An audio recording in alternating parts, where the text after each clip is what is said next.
বরবাদ দেখে আমি সাকিব খানের প্রতি ফিদা হয়ে গেছি। নায়িকাদের কিছু গুণ থাকে যেটা আমার মধ্যে নাই, মনে হচ্ছে আমার সাথেই আছে। সাকিব ভাইয়াকে ছোটকাল থেকেই ভালো লাগে।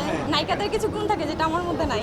আমি একজন নর্মাল মানুষের মধ্যে অ্যাটিটিউড দেখাইছো ওইভাবে আর কি, কখনো কাউকে দেখাই নেই আর শুনাইও নাই। দেখাইলে শুনাইলে বলতে পারবে যে আসলে কি আমি গাইতে পারি নাকি নাচতে পারি কোনটা। না, সাকিব ভাইয়াকে ছোটকাল থেকেই ভালো লাগে, তো ওই ক্ষেত্রে সে ভালো লাগার একটা জায়গায় আছে আমাদের, মনে হচ্ছে আমার সাথেই আছে।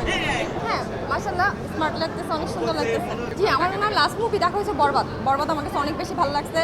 আমি আসলে দেখার আগে ভাবি নাই যে বরবাদ এত সুন্দর হবে। বরবাদ দেখে আমি সাকিব খানের প্রতি আরো ফিদা হয়ে গেছি, যেটা বলে আর কি। বরবাদের যে কাহিনী বলেন, ওর যে অ্যাটিটিউড, ভিলেনের যে অ্যাকশনটা, সবকিছু মিলায় বরবাদ যা অস্থির ছিল। আমি লাস্ট ওকে দেখছি ভিলেনের পার্টে, সো এইটাও আমার কাছে জোস লাগছে।